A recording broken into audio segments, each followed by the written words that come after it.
Welcome my dear friends, स्वागत है आपका अपने इस चैनल मेडिकली ज्ञान में। हम लेके आते हैं आपके लिए डिजीज पोर्शन का नए टॉपिक नर्सिंग के ऊपर, नर्सिंग प्रोसीजर, मेडिकल प्रोसीजर, कुछ मेडिसिन का रिव्यू और कुछ ट्रीटमेंट पर वीडियो प्रोसीजर आपके लिए लेके आते हैं हमारे इस चैनल पे। तो अगर आप नए हैं तो लाइक और सब्सक्राइब कर दीजिए। अगर अच्छा लगे वीडियो तो जुड़िए हमारे साथ।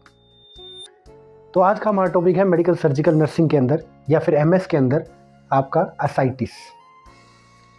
अब असाइटिस है क्या? सबसे बड़ी बात देखिए, असाइटिस एक ऐसी कंडीशन है जिसके अंदर, जिसे डेफिनेशन आप कहेंगे, असाइटिस ऐसी कंडीशन है जिसके अंदर क्या होगा, आपके पेट की जो एक लेयर होती है पेरिटोनियम लेयर, उसके अंदर फ्लूइड का जमा हो जाना। अब ये फ्लूइड क्या है? ये फ्लूइड होगा इन्फेक्टेड, या तो किसी इन्फेक्शन की वजह से आपकी बॉडी के अंदर फ्लूइड हो रहा है, वैसा फ्लूइड। तो इन्फेक्टेड फ्लूइड का पेरिटोनियम कैविटी के अंदर भर जाना, उसे अपने क्या कहेंगे, असाइटिस की कंडीशन। अब होता क्यों है, इसकी इटियोलॉजी, कोज या कारण की बात करते हैं। तो ये अगर आपके पेट के अंदर हेपेटाइटिस, लीवर का इन्फेक्शन है, लीवर सिरोसिस हो गया है, ये लीवर सिरोसिस भी एक बीमारी है जिसके ऊपर हम वीडियो बना चुके हैं।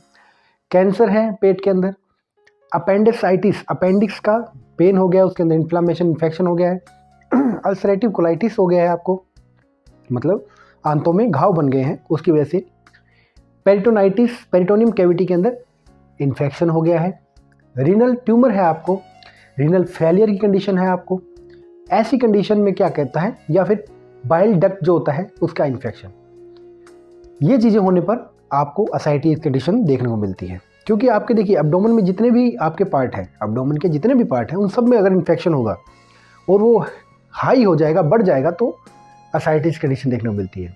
कई बार ये इनके ड्रॉबैक भी होते हैं। मान लीजिए लीवर में आपके जॉइंटिस हो गया, पीलिया हो गया, तो उसके बाद भी अगर वो क्योर नहीं होता है, ऑटो इम्यून डिसऑर्डर में आ गया है, तो आपको ये कंडीशन देखने को मिल सकती है। कैंसर की कंडीशन में भी इससे पेट फूल जाता है, जिसके अंदर पानी भर जाता है और पेट बहुत ज़्यादा फूल जाता है।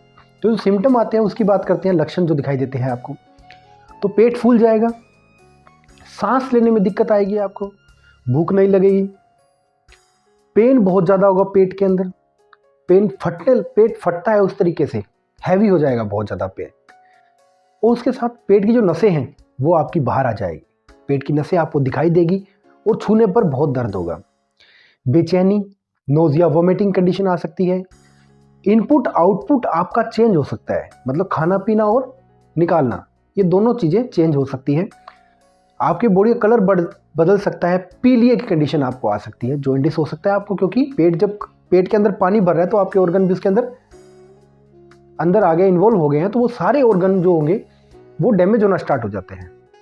तो ऐसी कंडीशन, कई लोग जो ड्रग्स वगैरह लेते हैं, एल्कोहलिक होते हैं, उनके अंदर भी ये चीज़ देखने को मिलती है। अब बात की जाए कि इसका पता कैसे लगाया जाए, डायग्नोसिस या निदान। तो डायग्नोसिस की बात करें तो एक्सरे, सीटी स्कैन, आप अल्ट्रासोनोग्राफी कर सकते हैं, स्टूल का एग्जामिनेशन इसमें किया जाता है, यूरिन का एग्जामिनेशन किया जाता है, या पैरासिंथेसिस किया जाता है। या पैरासिंथेसिस मतलब पेट के अंदर से वो फ्लूइड निकालना, उसके निकला हुआ जो फ्लूइड होता है पैरासिंथेसिस के द्वारा आप पेट से जो फ्लूइड निकालते हैं उसको जांच करना कि इसमें कौन सा इन्फेक्शन है, कौन से बैक्टीरिया, किसकी वजह से है, वो पता लगाना। अब आते हैं, इसकी बात आती है ट्रीटमेंट की। तो हम सिर्फ एजुकेशन प्रोवाइड करा रहे हैं, ट्रीटमेंट की हम सलाह नहीं देते हैं, ट्रीटमेंट अपने डॉक्टर की सलाह से ही लेना चाहिए। लेकिन जो आपके नर्सिंग में या फिर मेडिकल लाइन में जो ट्रीटमेंट होता है उसकी बात करते हैं। तो सबसे पहले एंटीबायोटिक थेरेपी, क्योंकि इन्फेक्शन है तो एंटीबायोटिक थेरेपी, जैसे पिरिप्लासिन, अमीकासिलिन और सेफ्ट्रैक्सोन, ऐसे कुछ एंटीबायोटिक इसके अंदर दी जाती है। ब्रॉड स्पेक्ट्रम एंटीबायोटिक भी दे सकते हैं, लेकिन उसकी डोज वगैरह डॉक्टर अपने हिसाब से निर्धारित करता है। डायूरेटिक दे सकते हैं आप, बाथरूम लगने वाली मेडिसिन, इसकी वजह से क्या होगा, यूरिन लगेगा और फ्लूइड की मात्रा बाहर की तरफ आएगी। पेन होने पर आप एनाल्जेसिक दे सकते हैं। इसके साथ ही एनाल्जेसिक में पेन किलर जो आती है वो दे सकते हैं, ओपोइड एनाल्जेसिक दे सकते हैं जो ज़्यादा नशे की हो सकती है, पेन अगर ज़्यादा हो तो।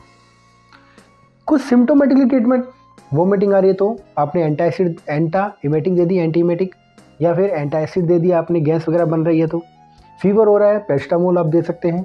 अगर उसके रिएक्शन नहीं करती है तो पेशेंट के वही मेडिसिन आपको देनी है। हिस्टिकल एक्शन उसका कर लेना जिसकी वजह से आपको मेडिसिन देने में दिक्कत ना आए। अगर फ्लूइड निकाला है, पैरासिंथेसिस किया गया है, तो उस कंडीशन में उस जगह की ड्रेसिंग वगैरह आपको अच्छे से करनी है, स्ट्राइल ड्रेसिंग, क्योंकि फ्लूइड निकलता रहता है। उसके बाद उसकी पोजीशन जो है वो आपको देनी होती है, जैसे फाउलर पोजीशन आप जिसे कहते हैं, फाउलर पोजीशन आपको उसको देनी है। Dressing time to time change करनी है। और कैसी कई कंडीशन ऐसी होती है कि सर्जरी करके भी फ्लूइड को आप निकालना पड़ सकता है अगर बहुत ज़्यादा दिक्कत हो गई है। बाकी जो ऑर्गन इसके अंदर इन्वॉल्व हुए हैं उन ऑर्गन के बारे में भी आपको ट्रीटमेंट करना होता है, उसके अकॉर्डिंग ही स्टंटिंग की जा सकती है इसके अंदर। ये कुछ प्रोसीजर हैं या आप कह सकते हैं कुछ ट्रीटमेंट के टाइप है, मैनेजमेंट जैसे की जाती है वो हमें करनी होती है। इनपुट आउटपुट चार्ट आप बनाएंगे पेशेंट का, देखेंगे कैसे इनपुट हो रहा है कि आउटपुट हो रहा है। इस तरीके से लीवर की कुछ मेडिसिन चल सकती है, अगर लीवर डैमेज हो रहा है तो, किडनी डैमेज हो रही है तो उसका भी अलग से ट्रीटमेंट, डायलिसिस आपको करना पड़ सकता है।